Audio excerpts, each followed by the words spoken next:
2월 9일 하나님 말씀을 함께 묵상하겠습니다. 오늘은 누가복음 12장 35절에서 48절의 말씀으로 함께합니다. 그리스도인들에게 성경은 인생의 목적과 방향을 알려주는 나침반과 같습니다.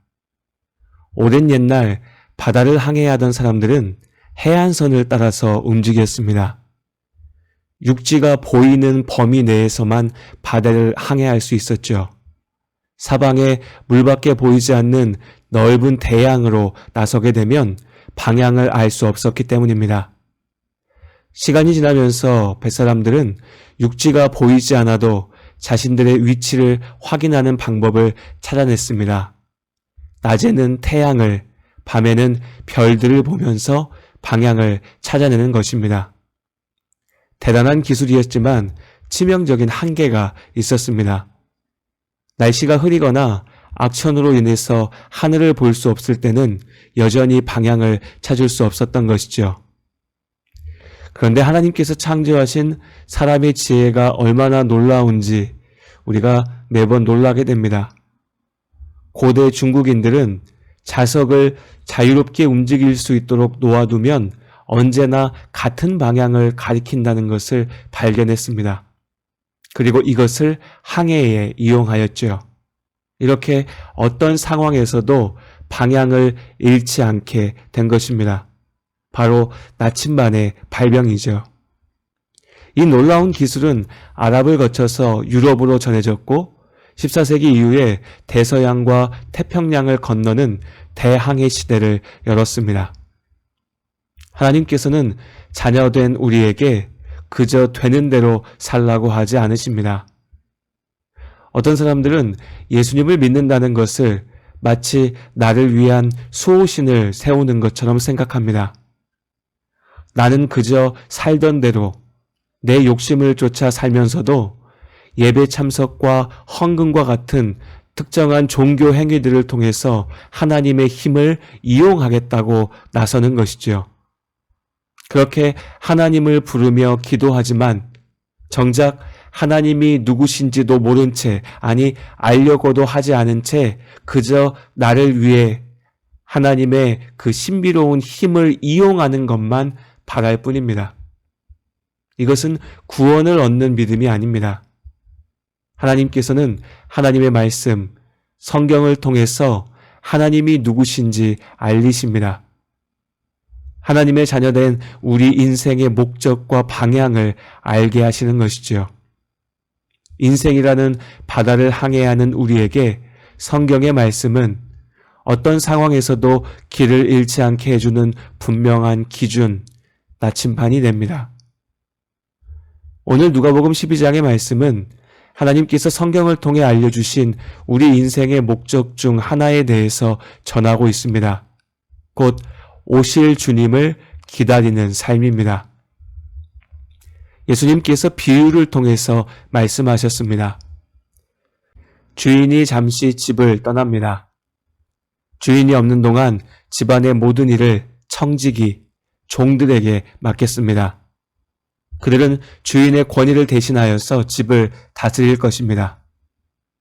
주인이 언제 다시 돌아올지 아무도 알 수가 없습니다. 그러나 분명 돌아오겠다라고 약속했습니다. 그리고 주인이 돌아오는 그때 자신의 종들이 각자의 책임을 다했는지 판단할 것입니다. 주인 앞에서야 다들 자신의 책임을 다하겠다고 말했지만 정작 주인이 떠난 후에 종들의 반응은 제각각이었습니다. 주인이 다시 오지 않을 거라고 믿었던 이들은 자신의 책임 따위는 다 내팽개치고 제멋대로 살기 위해서 도망쳐 버렸습니다. 언젠가 주인이 돌아오기야 하겠지만 당장은 아닐 거라고 생각했던 종들은 집에는 머물렀으나 게으르고 나태한 시간들을 보내면서 자신의 정욕을 채우는 것에 열중했죠. 오직 주인의 약속을 굳게 믿은 종들만이 변함없이 자신에게 맡겨진 소명을 감당하며 주인이 돌아올 날을 준비합니다. 아마 모든 분들이 여러 번 들어보셨을 이야기입니다. 어렵지 않은 이야기죠. 예수님께서 다시 오실 주인이시고 우리가 청지기, 책임을 맡은 종들입니다.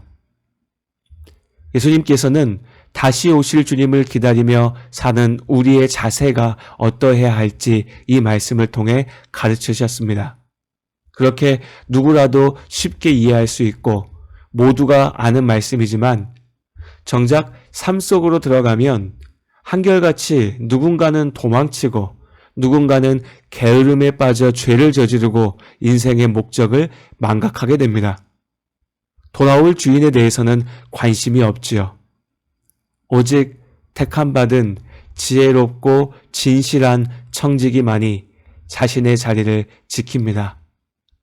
우리 인생의 자리가 여기에 있습니다. 우리는 오실 주님을 기다리며 삽니다. 그런데 한 가지 주의할 점이 있습니다. 늘 깨어서 기다려야 한다는 말에 대한 심각한 오해가 있습니다.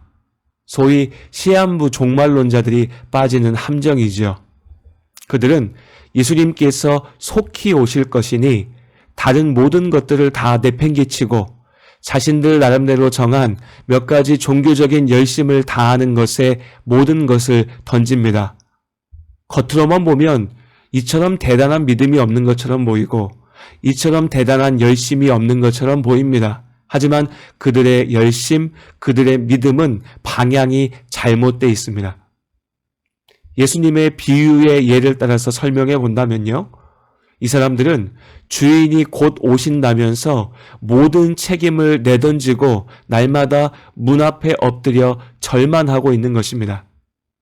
그나마도 이것은 거짓 가르침에 넘어가서 나름대로는 순수하게 믿는 사람들의 상황을 이야기할 뿐입니다. 정작 이 사람들을 꿰어낸 거짓 목자들은 자신들 스스로는 믿지도 않으면서 주인이 곧 오신다는 사실을 왜곡하여 사람들을 현혹하고 자신들의 정욕을 챙기는 것에만 혈안입니다.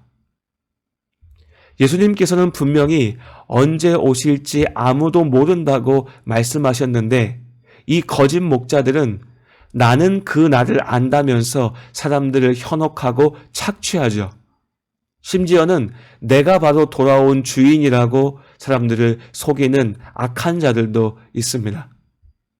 아무리 대단한 믿음도, 아무리 대단한 열심도 그 목적과 방향을 잃어버렸다면 사단의 도구가 될 뿐입니다. 우리의 기다림은 결코 이런 어리석은, 이런 죄악된 기다림이어서는 안 되는 것입니다. 그렇다면 참으로 잘 기다리는 방법은 무엇일까요? 다시 말씀드리지만 우리는 주님이 언제 다시 오실지 알 수 없습니다. 그렇기 때문에 우리의 기다림은 언제 오시더라도 부끄럽지 않게 날마다 나에게 맡기신 소명을 이루며 살아가는 것입니다. 오늘 밤 예수님께서 다시 오신다고 하더라도 지금 우리의 삶이 달라질 것은 없습니다. 어제와 같이 오늘도 하나님의 말씀에 순종하며 하나님을 사랑하고 내 곁에 두신 사람들을 사랑하며 살아가면 됩니다. 오늘 오시지 않더라도 우리는 오늘과 같은 믿음의 삶을 내일도 다시 이어가면 됩니다. 오시지 않을 것이라는 의심이나 두려움도 당장 오시면 어떻게 하나라는 조급함과 방종도 우리에게 바라시는 모습이 아닙니다. 말씀을 믿기에 변함없이 우리의 삶을 주님 뜻대로 살아가는 것입니다. 우리를 향하신 하나님의 사랑을 알기 때문에 있는 모습 그대로 하나님의 은혜를 구하면서 오늘을 삽니다. 그렇게 우리는 믿음으로 다시 오실 주님을 기다립니다.